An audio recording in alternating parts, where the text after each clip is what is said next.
മാതാവിൻ്റെ പ്രത്യക്ഷീകരണത്തിന് എന്നെയും എൻ്റെ കുടുംബത്തിനെയും സാക്ഷിയാക്കി ഉയർത്തിയതിന് പരിശുദ്ധ മാതാവിനോടും തിരുകുമാരനോടും കോടാനുകൂടി നന്ദി പറയുന്നു. എൻ്റെ പേര് ധന്യ.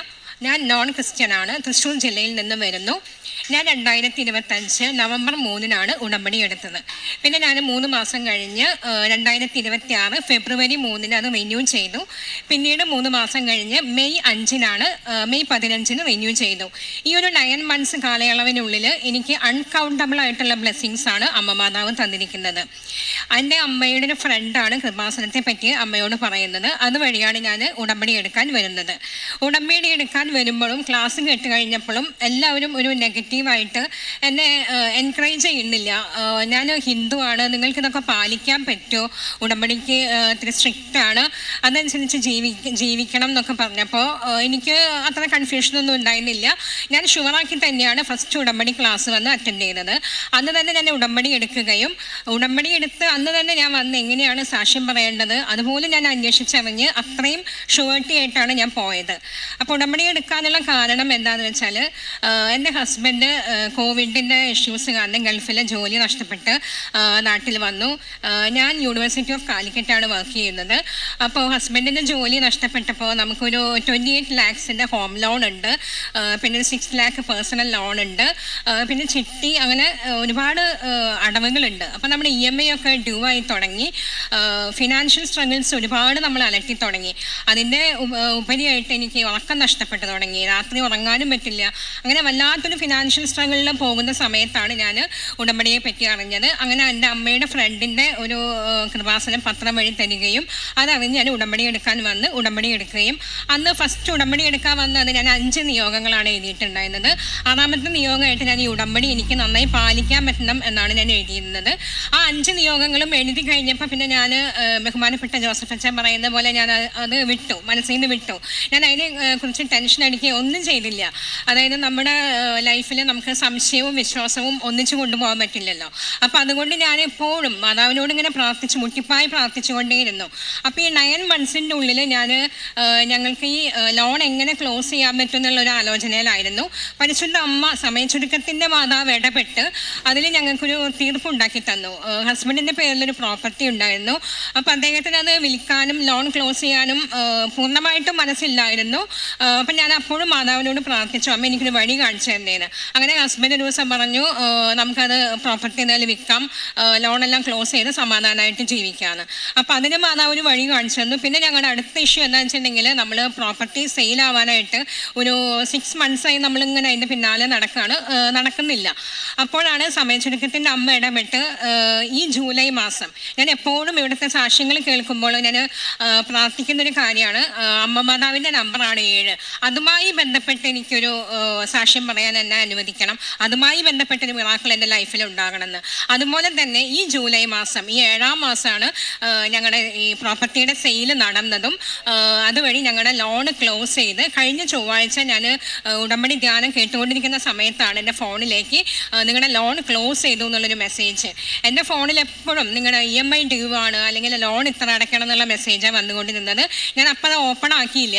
അത് കഴിഞ്ഞ് ധ്യാനം കഴിഞ്ഞ് ഞാൻ അമ്മ മാതാവിനോട് പ്രാർത്ഥിച്ചപ്പോൾ എൻ്റെ 28 lakhs ലോൺ ക്ലോസ് ചെയ്തിരിക്കുന്നു, നിങ്ങൾ വന്ന് ഒറിജിനൽ ഡോക്യുമെൻറ്റ്സ് വാങ്ങിക്കോളൂ എന്ന് പറഞ്ഞു. അപ്പോൾ അത് പ്രകാരം ഇന്നലെ 27th ഞാൻ പോയി എൻ്റെ ഒറിജിനൽ ഡോക്യുമെൻറ്റ്സ് കളക്ട് ചെയ്തു. അതിലും 7 എന്നുള്ളൊരു നമ്പർ ഉണ്ട്. അപ്പോൾ എപ്പോഴും ഉടമ്പടി എടുക്കാനായിട്ട് അച്ഛൻ പറയുന്ന പോലെ നമ്മളെ അനുഗ്രഹിക്കാനായിട്ട് ദൈവം ആഗ്രഹിക്കുന്ന സമയത്താണ് നമ്മൾക്ക് ഉടമ്പടി എടുക്കാൻ തോന്നുന്നത്. അതെൻ്റെ ലൈഫിൽ അച്ചട്ടായിരുന്നു. അതായത് ഞാൻ ഈ 9 months ഉള്ളിൽ ഉടമ്പടി എടുത്തു. എൻ്റെ നിയോഗങ്ങൾ വെച്ചത് ഞാൻ ഓർക്കുക പോലും ഉണ്ടായിരുന്നില്ല. ഫിനാൻഷ്യൽ സ്ട്രഗിൾസ് ഉടമ്പടി എടുത്തു കഴിഞ്ഞപ്പോൾ അച്ഛൻ എപ്പോഴും പറയുന്നത് പോലെ എക്സ്ട്രാ ഭാരം എനിക്ക് കൂടി വന്നു. അത് നമ്മുടെ ഉടമ്പടിക്ക് ഗുണകരമായി എന്ന് പറയുന്നത് പോലെ തന്നെ എൻ്റെ ഉടമ്പടിക്ക് ഗുണകരമായി. ആ ഫിനാൻഷ്യൽ സ്ട്രഗിൾസ് കൂടി വന്നതോടുകൊണ്ട് എനിക്ക് അമ്മ മാതാവ്, സമയച്ചുരുക്കത്തിൻ്റെ അമ്മ മാതാവ് ഇടപെട്ട് എനിക്ക് പെട്ടെന്ന് തന്നെ ആ ലോൺ ക്ലോസ് ചെയ്യാൻ സാധിച്ചു. ഈ പ്രോപ്പർട്ടി സെയിലാക്കാനായിട്ട് പറ്റാതിരുന്ന സമയത്ത് ഞാൻ വെഞ്ചരിച്ച ഉപ്പ് അവിടെ കൊണ്ടുപോയി പ്രാർത്ഥിച്ച് വിശ്വാസത്തോടു കൂടി ചൊല്ലിയിരുന്നു. അതൊക്കെ എൻ്റെ ലൈഫ് ലൈഫിൽ വല്ലാത്തൊരു അമ്മമാതാവിൻ്റെ ഇടപെടലിൻ്റെ ഒരു പ്രൂഫായിരുന്നു ആ സ്ഥലം ഞങ്ങൾക്ക് എത്രയും വേഗം വിൽക്കാൻ പറ്റിയതും. അപ്പോൾ ഇതുപോലെ ഇന്ന് അച്ഛൻ പരിശുദ്ധ കുർബാനയിൽ പറഞ്ഞതുപോലെ എൻ്റെ സാക്ഷ്യം ആർക്കെങ്കിലും ഒരു മോട്ടിവേഷൻ, ഇതുപോലെ ഫിനാൻഷ്യൽ സ്ട്രഗിൾസ്, ലോൺ എടുത്തിട്ട് ബുദ്ധിമുട്ടുന്ന എല്ലാവർക്കും നമ്മൾ ഉടമ്പടി എടുത്ത് അതുപോലെ ഇന്നും ഉടമ്പടി എടുത്താൽ നിങ്ങൾക്ക് പറ്റില്ലെന്ന് പറഞ്ഞവരുടെ മുന്നിൽ ഞാൻ ഇവിടെ 9 months ആയിട്ട് ഞാൻ ഉടമ്പടി പാലിക്കുന്നു. അതിലെല്ലാ കാര്യങ്ങളും ഒരു ഹിന്ദുവായിട്ടും ഞാൻ എല്ലാം പാലിക്കുന്നു, അതനുസരിച്ച് ഞാൻ ജീവിക്കുന്നു. ഇനി ലൈഫ് ലോങ് സ്റ്റേബിളായി തന്നെ ഉടമ്പടിയിൽ പോകാനാണ് എൻ്റെ തീരുമാനം, എൻ്റെയും എൻ്റെ കുടുംബത്തിൻ്റെയും. പിന്നെ രണ്ടാമതായിട്ടുള്ള സാക്ഷ്യം പറയാനായിട്ട്, എൻ്റെ ഹസ്ബൻഡിന് ജോലി നഷ്ടപ്പെട്ടു എന്ന് പറഞ്ഞല്ലോ. അദ്ദേഹം ആ ഒരു നഷ്ടപ്പെട്ട ഒരു സമയത്ത് നാട്ടിൽ വന്ന് ഒരുപാട് കമ്പനികൾ അപ്രോച്ച് ചെയ്തു, അപ്ലിക്കേഷൻസ് അയച്ചു, ഒരുപാട് ഫ്രണ്ട്സിനെ കോൺടാക്ട് ചെയ്തു. ആളുടെ ഭാഗത്തു നിന്നൊരു പോസിറ്റീവായിട്ടൊരു റെസ്പോൺസ് ഉണ്ടായിരുന്നില്ല. അപ്പം നമ്മളത് പിന്നെ അത് വിട്ടു. ഇനിയിപ്പം ഗൾഫിലെ ജോലി നമുക്കിനി നോക്കണ്ട, നമുക്ക് ഇവിടെ തന്നെ നോക്കാമെന്നുള്ളൊരു ഇതിലിരിക്കുകയായിരുന്നു. പിന്നെ ഇങ്ങനൊരു നിയോഗം വെച്ചിട്ടുണ്ടെന്ന് പോലും എനിക്ക് ഓർമ്മയുണ്ടായിരുന്നില്ല. അങ്ങനെ നമ്മൾ അന്വേഷിച്ചു, നമ്മൾ എൻക്വയറി ചെയ്ത സമയത്തൊന്നും നമുക്കൊരു റെസ്പോൺസോ നമുക്ക് അതിൽ നിന്നും റിപ്ലൈ ഉണ്ടായിരുന്നില്ല. അങ്ങനെ നമുക്ക് ആക്സിഡൻ്റലായിട്ട് നമുക്ക് ഹസ്ബൻഡിനൊരു വീഡിയോ കോൾ വരാണ് ഗൾഫിൽ നിന്നും. ഒരു ഫ്രണ്ടാണ് വിളിച്ചത്, നിനക്ക് ഞാൻ വിസ അയച്ചു തരാം, നീ പെട്ടെന്ന് തന്നെ ഇങ്ങോട്ട് കയറി പോരുന്നുള്ളത്. അവിടെ സമയ ചുരുക്കത്തിൻ്റെ അമ്മ എന്നെയും എൻ്റെ കുടുംബത്തെയും അനുഗ്രഹിക്കാൻ വേണ്ടി കാത്തു നിൽക്കുന്നൊരു ഈശോയുടെ അമ്മ കാത്തു നിൽക്കുകയായിരുന്നു. അങ്ങനെ ആ അനുഗ്രഹവും എനിക്ക് കിട്ടിയിരുന്നു. ഇനി ലോണെല്ലാം ക്ലോസ് ചെയ്ത് കഴിഞ്ഞപ്പോൾ, ഞങ്ങൾക്ക് ക്ലോസ് ചെയ്യുന്നതിന് മുന്നേ ഒരുപാട് ഇൻസൾട്ടേഷൻ, അതായത് EMI ഡ്യൂ വരുമ്പോൾ എൻ്റെ സാലറിയുടെ റിക്കവറി 90% റിക്കവറി. നമ്മളൊരു മാസം വർക്ക് ചെയ്തിട്ട് നമ്മുടെ ഫ്രണ്ട്സും എല്ലാവരും കാണാണ് നമ്മുടെ സാലറിയിൽ നിന്ന് റിക്കവറി പോകുന്നത്. വല്ലാത്തൊരു അപമാനം നേരിടുന്നൊരു സന്ദർഭം ആയിരുന്നു. ഞാൻ കാലിക്കറ്റ് യൂണിവേഴ്സിറ്റിയിൽ സീനിയർ ഗ്രേഡ് അസിസ്റ്റൻ്റ് ആയിട്ടാണ് വർക്ക് ചെയ്യുന്നത്. അപ്പോൾ എനിക്ക് അത് ആരോടും പറയാൻ പറ്റില്ല, സാലറിയിൽ നിന്ന് റിക്കവറി ആയിട്ട് പോവുകയാണ്, എങ്ങനെ ഇതിനൊരു സമാധാനം കണ്ടെത്തുന്നുള്ളത്. അപ്പോൾ ആ സമയത്ത് ഞാൻ മുട്ടിപ്പായിട്ട് പ്രാർത്ഥിക്കുന്നുണ്ടായിരുന്നു. പിന്നെ ഞങ്ങളുടെ ഗോൾഡ് കുറേയൊക്കെ വിറ്റു, ഗോൾഡ് പണയം വെച്ചു, പിന്നെ സ്വന്തമായിട്ടുണ്ടായിരുന്ന കാറ് വിൽക്കേണ്ടി വന്നു. അങ്ങനെ ഒരുപാട് സ്ട്രഗിളിൽ കൂടെ കടന്നു പോകുമ്പോൾ നമുക്ക് ചുറ്റുമുള്ളവരെല്ലാം നമുക്കൊരു നെഗറ്റീവ് വരുമ്പോൾ നമ്മളെ നോക്കി പരിഹസിക്കുകയും ഇൻസൾട്ട് ചെയ്യുകയും ചെയ്തപ്പോൾ ഞാൻ തളർന്നില്ല. ഞാൻ ഉടമ്പടിയിൽ തന്നെ ഉറച്ചു വിശ്വസിച്ച് നിന്നു. അങ്ങനെ ഞങ്ങൾ ആവശ്യപ്പെടാതെ തന്നെ ഞാൻ ലോൺ ക്ലോസ് ചെയ്ത് കഴിഞ്ഞ് ഞങ്ങൾക്ക് ഒരിക്കലും ആകസ്മികമായിട്ടെന്ന് തന്നെ പറയാം, അമ്മമാതാവിൻ്റെ കളറിൽ, ഒരു ഗ്രേ കളറിൽ പുതിയ മോഡൽ ഒരു കാറ് മേടിക്കുവാനായിട്ട് സാധിച്ചു. അതൊരു വലിയ അനുഗ്രഹമായിട്ട് കാർ മേടിച്ചതിൻ്റെ ഒരു പറയല്ല, പക്ഷെ അമ്മമാതാവിൻ്റെ ഇടപെടൽ കൊണ്ടാണ്. കാരണം അത്രയധികം ഇൻസൾട്ടേഷൻ, നമ്മുടെ പ്രോപ്പർട്ടീസൊക്കെ വിൽക്കാണ്, ഗോൾഡ് പോകുന്നു, കാറ് പോകുന്നു. അപ്പം തന്നെ നമുക്ക് ചുറ്റുപാടുള്ളവർ മനസ്സിലാക്കിയാണ് നിങ്ങളൊരു വല്ലാത്ത അവസ്ഥയും കൂടി കടന്നു പോകുന്നുള്ളത്. അപ്പം അങ്ങനെ കളിയാക്കിയവരുടെ മുന്നിൽ എന്നെ ഉയർത്തി പൊക്കി കൊണ്ടുവന്നത് എൻ്റെ അമ്മമാതാവാണ്. ഞാൻ ഒരുപാട് എത്രയധികം നന്ദി പറഞ്ഞാലും എനിക്ക് മതിയാകില്ല അമ്മമാതാവിനോട്. പിന്നെ നമ്മൾ ഈ ലോണൊക്കെ ക്ലോസ് ചെയ്ത് കഴിഞ്ഞപ്പം നമ്മുടെ വീടിൻ്റെ പേരിൽ 3 ഇൻഷുറൻസ് ഉണ്ടായിരുന്നു. അത് നമുക്ക് ക്ലെയിം ചെയ്യാനായിട്ട് ഉള്ള ഒരു പേപ്പേഴ്സും അപ്ലിക്കേഷനൊക്കെ ഫോർവേഡ് ചെയ്യേണ്ടി വന്നു. അപ്പോൾ ഈ 2 അപ്ലിക്കേഷൻസ് നമ്മൾ നല്ല സ്മൂത്തായിട്ടല്ല അത് ചെയ്തു. അതിൽ മുടക്കും പ്രൊസീജിയേഴ്സൊക്കെ അത് അതേപോലെ തന്നെ നടന്നു. അതിൽ 3ാമത്തേലാണ് നമുക്ക് നല്ല ക്യാഷ് റീഫണ്ട് ക്ലെയിം ചെയ്യാൻ പറ്റുന്നത്. അത് നമ്മൾ റീഫണ്ട് ചെയ്യാനായിട്ട് നമ്മൾ പോയപ്പം അവർ പറഞ്ഞു, നിങ്ങളുടെ ഈ ലോൺ എടുക്കുമ്പോൾ നിങ്ങൾക്കൊരു പോളിസി ബോണ്ട് തന്നിട്ടുണ്ടാവും. അപ്പോൾ അത് ഡൽഹി ബേസ്ഡ് ഒരു ഇൻഷുറൻസ് കമ്പനിയാണ്. അപ്പോൾ നിങ്ങൾക്കത് പോളിസി ബോണ്ട് ഉണ്ടെങ്കിൽ മാത്രമാണ് ഞങ്ങൾക്ക് ഇവിടെ നിന്ന് എന്തെങ്കിലും ചെയ്യാൻ പറ്റുള്ളൂ എന്ന് പറഞ്ഞു. അപ്പോൾ ഒരു 1.5 വീക്സ് ആയിട്ട് ഞാനും വീട്ടിലെല്ലാവരും നമ്മളിത് തപ്പലോട് തപ്പലാണ്. കാരണം എന്താ വെച്ചാൽ ഈ പോളിസി ബോണ്ട് എന്ന് പറഞ്ഞാൽ നമ്മൾ ബൈ പോസ്റ്റ്, സ്പീഡ് പോസ്റ്റ് വീട്ടിൽ വന്ന് റിസീവ് ചെയ്തു. പിന്നെ നമ്മളത് പൊട്ടിച്ചിട്ട് പോലും ഇല്ല, അതെന്താന്ന് പോലും നോക്കിയിട്ടില്ല. അങ്ങനെ ഈ ഒരു ഡോക്യുമെൻ്റ് അന്വേഷിച്ച് ഇനിയിപ്പം കിട്ടില്ല, 1.5 വീക്സ് നമ്മൾ നടന്ന് അന്വേഷിക്കുകയാണ്. അപ്പോൾ അമ്മമാതാവിനോട് മുട്ടിപ്പായിട്ട് ഞാൻ പ്രാർത്ഥിച്ചു, ഇനി എന്താ ചെയ്യുക. അപ്പോൾ ഇന്നലെയല്ല ഒരു 2 days ബാക്ക് അവിടെ ഓഫീസിൽ പോയി അന്വേഷിച്ചപ്പോൾ പറഞ്ഞു, ഇനി കിട്ടില്ലെങ്കിൽ നിങ്ങൾക്ക് അതിൻ്റെ ഒരു ഡ്യൂപ്ലിക്കേറ്റ് എടുക്കാം. അപ്പോൾ ഒരു 200 രൂപയുടെ സ്റ്റാമ്പ് പേപ്പറിൽ നമ്മൾ പറഞ്ഞ മാറ്റർ ടൈപ്പ് ചെയ്ത് നമുക്ക് ഡൽഹിയിലേക്ക് അയക്കാം. ഒരു ഇമെയിലും കൂടി നമുക്ക് റിക്വസ്റ്റ് ആയിട്ട് അയച്ചു കഴിഞ്ഞാൽ നിങ്ങൾക്ക് അതിൻ്റെ ഡ്യൂപ്ലിക്കേറ്റ് എടുക്കാം. പക്ഷെ എന്നാലും നിങ്ങൾ ഒന്നും കൂടി നിങ്ങൾ നോക്കൂ, ഈ ഡ്യൂപ്ലിക്കേറ്റ് എടുത്ത് ഇതിൻ്റെ പ്രൊസീജിയേഴ്സ് വളരെയധികം നീണ്ടുപോകുന്നതാണ്. അപ്പോൾ അതുകൊണ്ട് നിങ്ങളുടെ പലിശയിൽ പിന്നെയും ഈ ഇൻഷുറൻസിൻ്റെ പൈസയിൽ കുറവ് വരും. അപ്പോൾ നിങ്ങൾ ഒന്നും കൂടി പോയി തപ്പാൻ പറഞ്ഞു. അപ്പോൾ അവിടുത്തെ സാർ പറഞ്ഞപ്പോൾ ഞാൻ എന്തായാലും വീട്ടിൽ വന്നിട്ട് ഞാൻ അമ്മയായിട്ട് എനിക്ക് എപ്പോഴും കമ്മ്യൂണിക്കേഷനാണ്. ഒരു കാര്യം നേരത്തെ പറയാൻ വിട്ടുപോയത് എന്താ വെച്ചാൽ, നമ്മൾ പ്രോപ്പർട്ടി വിൽക്കണ ഒരു കേസായിരുന്നു കേട്ടോ. അപ്പോൾ അതിൽ നമ്മൾ പറഞ്ഞൊരു തുക എന്ന് പറയുന്നത് 4.9 lakhs ആയിരുന്നു.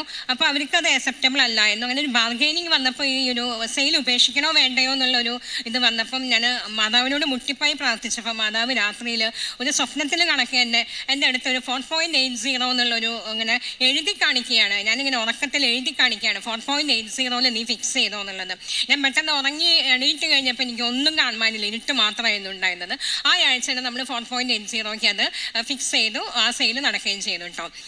തിരിച്ച് നമ്മൾ ഇതിലേക്ക് തന്നെ വരാം. ഇൻഷുറൻസിൻ്റെ പേപ്പർ ഞാൻ മിസ്സായെന്ന് പറഞ്ഞല്ലോ. അങ്ങനെ വീട്ടിൽ ഞാൻ ഇന്നലെ വന്നപ്പോൾ ഞാൻ അമ്മോട് ഞാൻ കമ്മ്യൂണിക്കേറ്റ് ചെയ്തു, അമ്മ ഞാൻ എൻ്റെ ഇപ്പം ഞാൻ മുട്ടിപ്പായി പ്രാർത്ഥിച്ചതാണ് എൻ്റെ ലോൺ ക്ലോസ് ചെയ്ത് എൻ്റെ ആധാരം വീണ്ടെടുത്ത് തരണം എന്നുള്ളത്. ആ ആധാരം വീണ്ടെടുത്തു. ഇനി നീ ഒരു പോളിസി ഡോക്യുമെൻ്റ് എന്നിൽ നിന്ന് എന്തിനാണ് ഹൈഡ് ചെയ്യുന്നത്, അതും കൂടി എനിക്കൊന്ന് റിക്കവർ ചെയ്ത് തരണേന്ന് ഞാൻ മുട്ടിപ്പായിട്ട് പ്രാർത്ഥിച്ചിട്ട് ഞാൻ വീടിൻ്റെ താഴെയുള്ള അലമാരി ഫുള്ളും നോക്കിക്കഴിഞ്ഞു. ഒരു 3 ട്രിപ്പ് നോക്കിക്കഴിഞ്ഞു. അതിൻ്റെ ഒപ്പം പ്രാർത്ഥിക്കണമുണ്ട്. അങ്ങനെ ഒരു ലാസ്റ്റ് അറ്റംപ്റ്റ് എന്നുള്ള രീതിയിൽ ഞാൻ മേലെ പോയിട്ട് ഒരു അലമാരി ഉണ്ട്, അവിടെ നമ്മുടെ ഒരു പഴയ ഡോക്യുമെൻറ്റ്സ് ആണ് നമ്മൾ വെക്കുന്നത്. അപ്പം മക്കളും ഹസ്ബൻഡൊക്കെ എന്നോട് പറഞ്ഞു, നീ എന്തിനാ ഇവിടെ തപ്പുന്നത്, ഇത് പഴയ ഡോക്യുമെൻറ്റ്സ് അല്ലേ, ഇതിപ്പം നമ്മൾ പുതിയതല്ലേ, നീ ഇവിടെ തപ്പിയിട്ട് കാര്യമില്ല എന്ന് പറഞ്ഞു.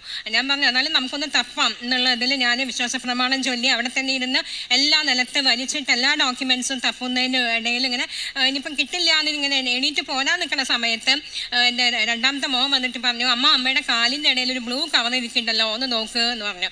അങ്ങനെ ഈ ബ്ലൂ കവർ എടുത്ത് നോക്കിയപ്പോൾ ഞാൻ ഞെട്ടിപ്പോയി. ഞാൻ ഇത്രയും നാളും കിട്ടിയില്ല എന്ന് വിചാരിച്ച ഒറിജിനൽ പോളിസിയുടെ ഡോക്യുമെൻ്റാണ് എനിക്ക് അമ്മമാതാവിൻ്റെ കൺമുന്നിൽ കൊണ്ടുവച്ചിരിക്കുകയാണ്. അതൊരു വല്ലാത്തൊരു അനുഭവമായിരുന്നു. എൻ്റെ ദേഹമൊക്കെ കോരിത്തരിച്ച പോലെ, ഒരു അഗ്നി വന്ന് എന്നെ പൊതിഞ്ഞ പോലെ എനിക്ക് തോന്നി. ഒരു അമ്മയുടെ അനുഗ്രഹം, അത്രയ്ക്കൊരു അനുഗ്രഹമായിരുന്നു. അപ്പം അങ്ങനെ പോളിസി ഡോക്യുമെൻ്റ് തിരിച്ച് ലഭിച്ചതിന് അമ്മയുടെ സംയോജിതമായ ഇടപെടലിന് അമ്മയോട് ഞാൻ നന്ദി പറയുന്നു. ഇതൊക്കെ not by merit but by grace of God ആണെന്ന് ഞാൻ വീണ്ടും ഏറ്റുപറയുകയാണ്.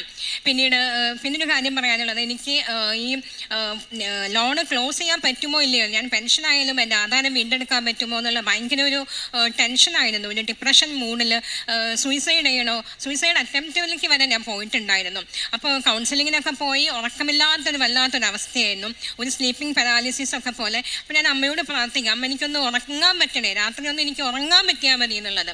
അപ്പോൾ ഞാൻ അങ്ങനെ പ്രാർത്ഥിച്ചുകൊണ്ടിരുന്ന് ഇപ്പം ഈ ഉടമ്പടി എടുത്ത് എല്ലാം ഉടമ്പടി പാലിച്ച് കൃത്യമായി പാലിച്ച് ഇപ്പം എനിക്ക് ഉറക്കം അധികമാണ്. എല്ലാ ദിവസവും ഞാൻ ഉറങ്ങി മതിയാവാത്ത പോലെയാണ് എണീക്കുന്നത്. അപ്പം ഇത്രയും എൻ്റെ ഒരു പ്രശ്നത്തിന് അമ്മ ഇത്രയും പെട്ടെന്നൊരു സൊല്യൂഷൻ ഉണ്ടാക്കി തന്നതിന് അമ്മ മാതാവിനോട് ഞാൻ കൊടാനുകൂടി നന്ദി പറയുന്നു.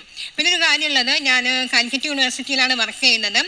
തൃശ്ശൂർ നിന്ന് യൂണിവേഴ്സിറ്റി ഒരു 210 കിലോമീറ്റേഴ്സ് അപ്പ് ആൻഡ് ഡൗൺ ഉണ്ട്. അപ്പോൾ ഞാൻ ട്രെയിനിൽ പോയി വരികയാണ് ചെയ്യുന്നത്.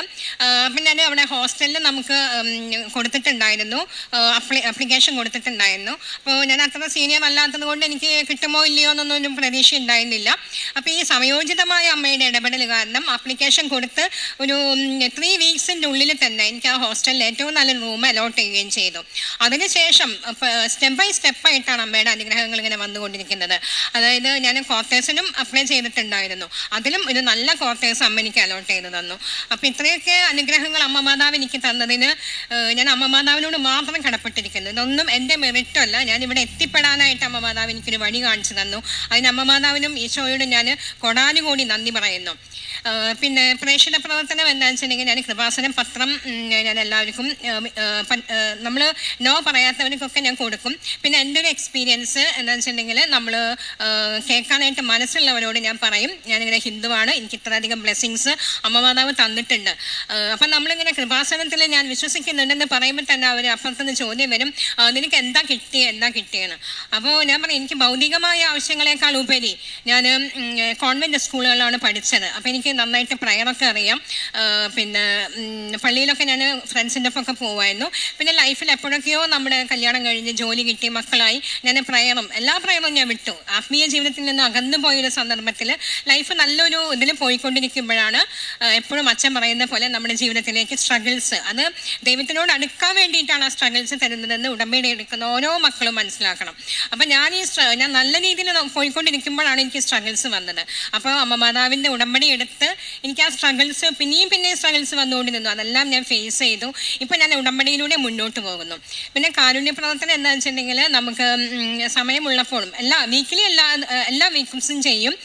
നമ്മൾ ഭക്ഷണം തയ്യാറാക്കി, ഞാൻ തന്നെ കൈകൊണ്ട് തയ്യാറാക്കി ഭക്ഷണം ഒരു 20 പൊതിയെങ്കിലും പൊതിച്ചോറ് കൊടുക്കും.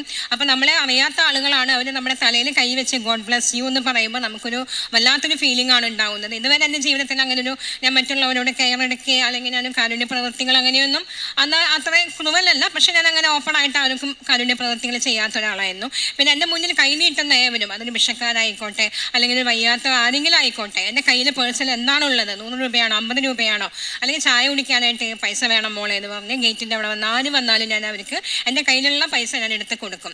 അപ്പോൾ ഇതൊക്കെയാണ് നമ്മുടെ കാരുണ്യ പ്രവർത്തനം വന്നിട്ടുള്ളത്. പിന്നെ ആത്മീയ ജീവിതത്തിൽ എനിക്ക് വന്നിട്ടുള്ള മാറ്റങ്ങൾ എന്താണെന്ന് വെച്ചാൽ, ഞാൻ ഈ ഡെയിലി ബ്രെഡ്, പിന്നെ ഈവനിങ് പ്രയർ, ഇത് എൻ്റെ മൂത്ത മോന് BDSന് പഠിക്കുകയാണ് ഡൽഹിയിൽ.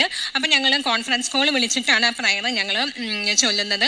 അപ്പോൾ 3 വീട്ടിൽ ഹസ്ബൻഡും ഞാനും മക്കളും പിന്നെ അമ്മയും ഉണ്ടാവും. അപ്പോൾ ഒരുമിച്ച്, അതായത് ഈശോ പറഞ്ഞിട്ടുണ്ട് എൻ്റെ നാമത്തിൽ, കറക്റ്റായിട്ട് എനിക്ക് ആ വചനം ഓർമ്മയില്ല, എൻ്റെ നാമത്തിൽ നിങ്ങൾ 3-4 പേര് ഒത്തുകൂടിയാൽ അവിടെ നല്ല ബ്ലെസ്സിങ്സ് ഉണ്ടാവും എന്നുള്ളത്. അത് ശരിക്കും എൻ്റെ ജീവിതത്തിൽ അത് റിയലായിട്ട് വന്നിട്ടുണ്ട്. കാരണം ഞങ്ങൾ ഒരുമിച്ചാണ് ആ പ്രയർ ചൊല്ലുന്നത്.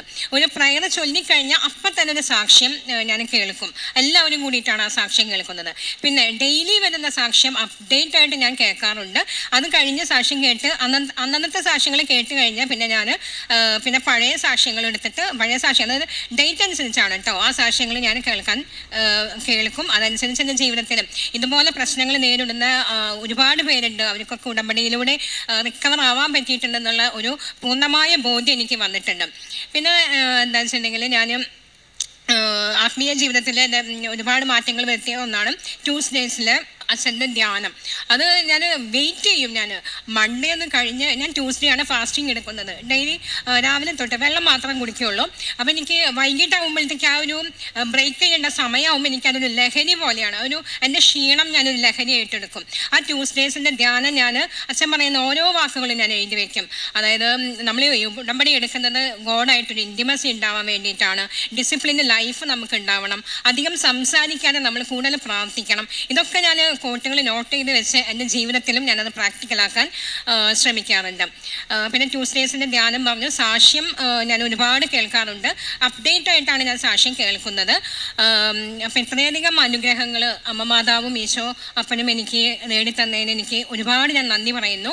ഇനി ലൈഫ് ലോങ് ഞാൻ എൻ്റെ ലൈഫ് എപ്പോഴാണോ കഴിയുന്നത് അതുവരെ സ്റ്റേബിളായിട്ട് ഈ ഉടമ്പടിയിൽ തന്നെ മുന്നോട്ട് പോകണം എന്ന് തന്നെയാണ് എൻ്റെ ഒരു ആഗ്രഹം. ഞാൻ ഈ സ്ട്രഗിൾസ് വന്നപ്പോൾ ഒരുപാട് ഫ്രണ്ട്സിന്, അതുപോലെ നമ്മൾ ഒക്കെ ഡിപ്പെൻഡ് ചെയ്തു നമ്മുടെ ഫിനാൻഷ്യൽ. അപ്പോൾ എനിക്ക് മനസ്സിലായി, നമ്മൾ സങ്കീർത്തനങ്ങളിൽ പറയുന്നുണ്ട്, നിങ്ങൾ മനുഷ്യനെ ആശ്രയിക്കുന്നതിനേക്കാളും ദൈവത്തിൽ കൂടുതൽ ആശ്രയിക്കുക എന്നുള്ളത്. അപ്പോൾ എനിക്ക് ആ ഒരു വചനം ഞാൻ എന്നിലൂടെ, അതായത് ചില EMI ഡ്യൂ ആകുമ്പോൾ നമ്മൾ അവരെ വിളിച്ച് നമ്മൾ റിക്വസ്റ്റ് ചെയ്യും, ഞാൻ ഇന്ന 1 വീക്കിൻ്റെ ഉള്ളിൽ അടയ്ക്കാട്ടോ എന്നുള്ളതൊക്കെ. പിന്നെ ഞാൻ അങ്ങനെ റിക്വസ്റ്റ് ചെയ്യാണ്ടേ, കാരണം എനിക്ക് ധൈര്യമായി അമ്മ മാതാവിൻ്റെ കൂടെയുണ്ട്.